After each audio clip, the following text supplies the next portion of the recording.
ఈ పునరుద్ధాన దినాన దేవుడు మీకు అవకాశం కలిగించి ఆయన సన్నిధానంలోకి రావటానికి ప్రభువు కృప చూపెట్టాడు.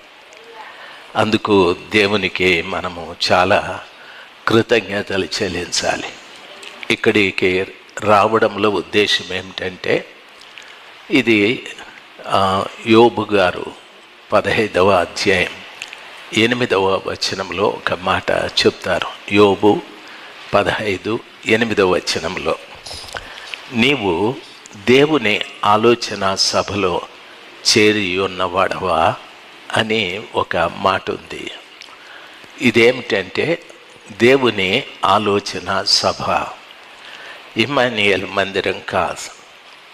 ఇమ్మాన్యుయేల్ మందిరం అంటే అది మీకు వర్తిస్తుంది, లేకపోతే నాకు వర్తిస్తుంది. అప్పుడు దేవుడు ఈ స్థలంలో ఉన్నాడు. ఆ కృపగల దేవుడు ఈ స్థలంలో ఉండాలంటే మందిరము ఆయనదిగా ఉండాలి. అందుకని ప్రభుల వారు ఆయన దీనిని నా ఆలోచన సభ అనే అంటాడు. ఇక్కడికి వచ్చిన ప్రతి బిడ్డతో కూడా దేవుడు ఆలోచనలు చెప్తూ ఉంటాడు.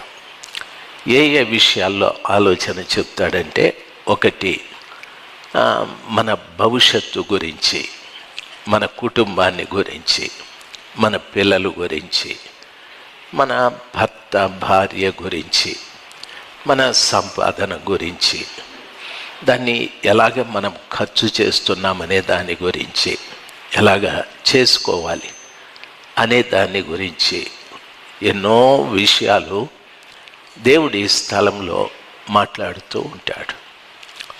మనం ఒక్కొక్కసారి ఒక 20 రూపాయలు సంపాదించినాం, ప్రతిరోజు మాంసం తెచ్చుకొని తినేస్తే బాగానే ఉంటుంది. అయితే గుండె జబ్బు వస్తుందని దేవుడికి తెలిసి ఆయన ఎలాగ డబ్బుని ఖర్చు చేయాలని చెప్పి ప్రభువు ఆలోచన ఇస్తాడు. కుటుంబం భర్త ధర్మాన్ని నిర్వర్తించేటట్టు, భార్య ధర్మాన్ని నిర్వర్తించేటట్టు. అప్పుడు వారిద్దరూ ధర్మానుసారంగా జీవిస్తారు కాబట్టి వారి మధ్యన అరమరికలు ఉండవు, పోట్లాటలు ఉండవు. భర్త ధర్మం ఏమిటంటే, ధర్మము అంటే దేవుని యొక్క వాక్యం. అధర్మం అంటే సాతానుడి యొక్క పద్ధతులు. ధర్మం అంటే దేవుని యొక్క పద్ధతులు. భర్త ధర్మాన్ని పాటిస్తున్నాడు, భార్య ధర్మాన్ని పాటిస్తూ ఉంది కాబట్టి వారిద్దరు కూడా ఏ విధమైన అరమరికలు ఉండవు. భర్త ఆమెని చాలా బాగా ప్రేమిస్తాడు, భార్య ఆయనకు అన్ని విషయాలలో లోబడి జీవిస్తుంది. కాబట్టి ప్రభువు ఆలోచన సభలో ఇవన్నీ కూడా ఉంటాయి. ప్రభువు ఆలోచన సభలో ఎక్కువగా ఆయన మనకు నేర్పించేది ఏమిటంటే, ఆయనలాగా మనం ఉండాలని. అంటే ఆయనను గురించి బైబిల్ చెప్తుంది. మీ దేవుడు ఎవరు అని అడిగితే భక్తులు రకరకాలుగా చెప్పారు. యోహాన్ అనే భక్తుడు మాత్రము చాలా సులభంగా మనందరికీ అర్థమయ్యేటట్టు దేవుడు ప్రేమ స్వరూపి అని అన్నాడు. దేవుడు ప్రేమ అంతే. అందుకని మనం ఆయనలాగా ఉండాలి అంటే మనలో కూడా ప్రేమ ఉండాలి. మనలో ఉండేటటువంటి ప్రేమ నిష్కళంకంగా, నిర్దోషంగా, పవిత్రంగా ఉండాలి. కపటమైన ప్రేమ ఉండకూడదు. మోసము చేసే ప్రేమ ఉండకూడదు. కుయుక్తితో కూడిన ప్రేమ ఉండకూడదు. మన ప్రేమ ఎప్పుడు కూడా నిష్కపటంగా ఉండాలి.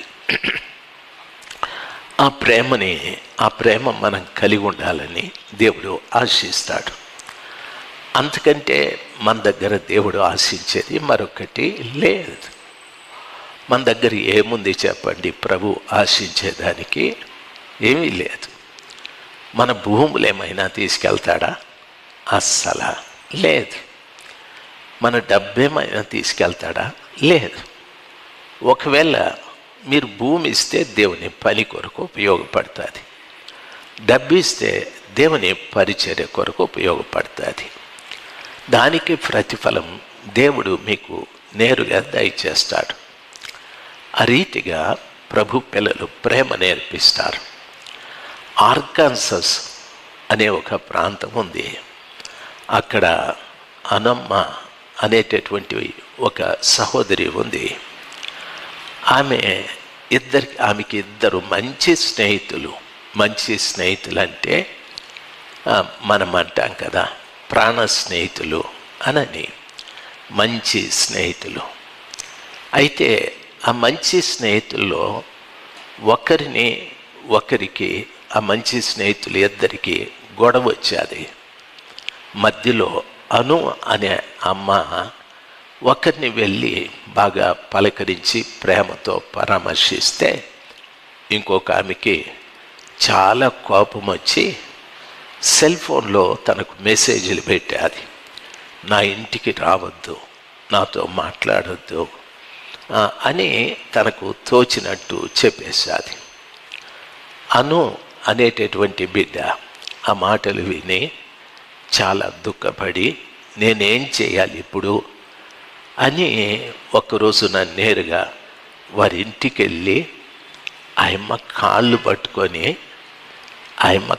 పట్టుకొని క్షమించమ్మా, నేను నీ మనసు ఏదైనా బాధ పెట్టుంటే దయచేసి క్షమించని కన్నీళ్లు కారుస్తూ ఏడ్చాదని. అయితే ఆమె దరిదాపు చాలాసేపు నిలబెట్టి ఏదేదో మాట్లాడిందని తన కళ్ళు తిరిగిపోయి ఆ ఇంట్లో నుండి బయటకు వచ్చి కారులో కూర్చునింది. అయితే ఏం జరిగిందో కానీ ఆమె భర్త ఇద్దరు కూడా వచ్చి ఆమెకు నీళ్ళిచ్చి ఓదార్చి ప్రేమగా పలకరించి పంపించినారు అనని. ఈ విషయం ఎందుకు చెప్పానంటే ప్రతి మనిషి ప్రభుని నమ్ముకుంటాడు. చాలామంది ప్రపంచంలో కొంతమంది దైవ సేవకుల దగ్గరికి వేల సంఖ్యలో వెళ్తారు. కొంతమంది దైవ సేవకులు యూట్యూబ్లో ఎప్పుడూ కనిపిస్తూ ఉంటారు. అవన్నీ మంచిదే, దేవుని యొక్క సువార్త రీతిగా వ్యాపకం కావడం. అయితే దేవుడు కోరుకునేది ఏమిటంటే నాలాగా మీరు ఉండండి అని. నాలాగా మీరు ఉండాలి అంటే నేను చూడు, యేసు ప్రభు అంటాడు, నేను చూడు ఇస్కరియోతు యోధ నన్ను అమ్మేస్తాడు, నన్ను ఆ రోమియోలు తీసుకెళ్ళి బాగా హింసిస్తారు, చంపేస్తారు. అయినా వాని పాదాలు కడిగాను కదా నేను, ఎందుకంటే నేను ప్రేమ స్వరూపి. మీరు కూడా నాలాగా ఉండాలి అని ప్రభువు కోరుకుంటాడు. దయచేసి గమనించాలి, పాడడం అనేది అందరూ చేసే పని, ప్రసంగాలు అనేది అందరూ చేసే పని, సాక్ష్యాలు చెప్పడం అనేది అందరూ చేసే పని.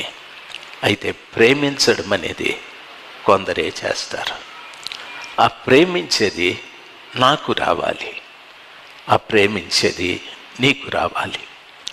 నా ప్రేమ ఎదుటి వ్యక్తి పాదాల దగ్గరికి వెళ్ళాలి, అంత తగ్గించుకొని వెళ్ళాలి. ఆ అమ్మ ఏడుస్తూ ఆమె కాళ్ళు పట్టుకొని తప్పు చేసింది ఏమీ లేదు.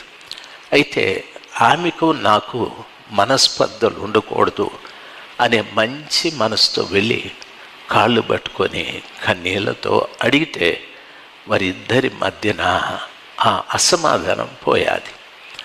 ఇద్దరూ సంతోషంగా తిరిగి కలుసుకోవటానికి ప్రభు సహాయం చేశాడని అమ్మ మంచి సాక్ష్యం చెప్పాది. దేవుని బిడ్డలు మనం రోజు దేవుని సన్నిధానంలోకి వస్తూ ఉన్నాం, పోతూ ఉన్నాం. కొంతమంది అయితే వారానికి 2-3 సార్లు దేవుని సన్నిధిలో కలుసుకుంటూ ఉన్నారు, చాలా మంచిది.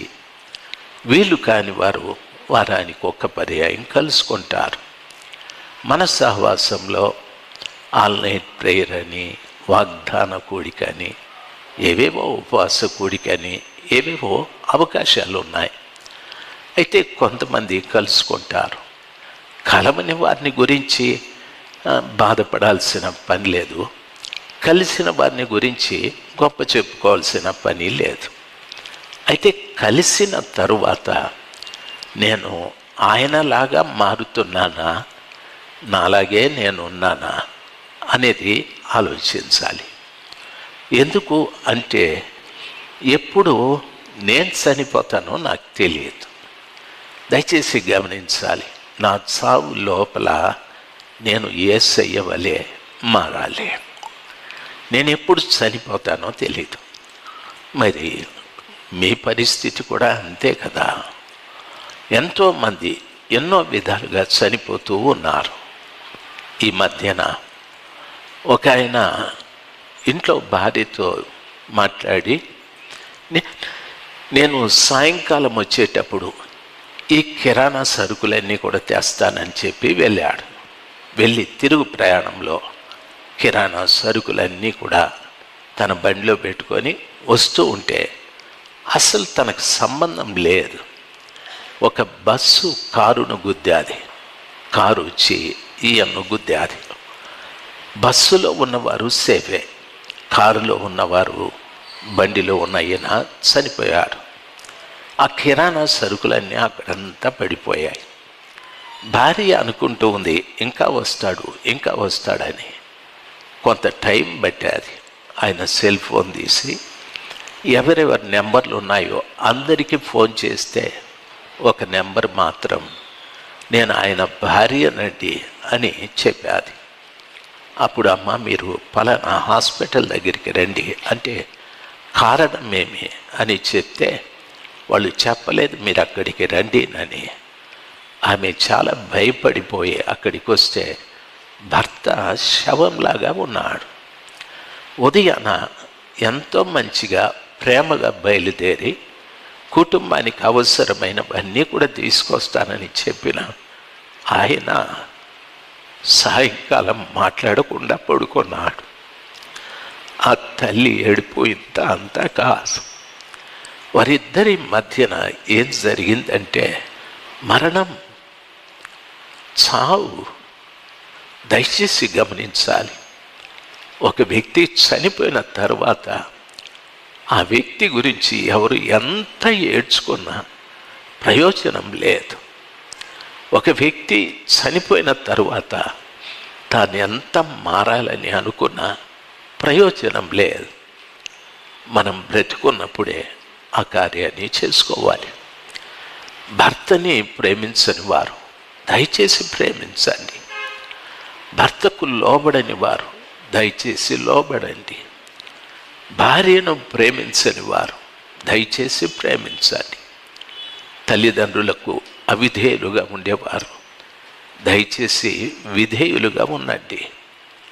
ఈ రీతిగా ప్రతి ఒక్కటి సంఘంలో ఎవరి మీద కూడా నాకు ద్వేషం ఉండకూడదు. సంఘంలో ఎవరి గురించి నేను చెడుగా మాట్లాడకూడదు. ఎందుకంటే నేను ప్రభువులాగా మారాలి.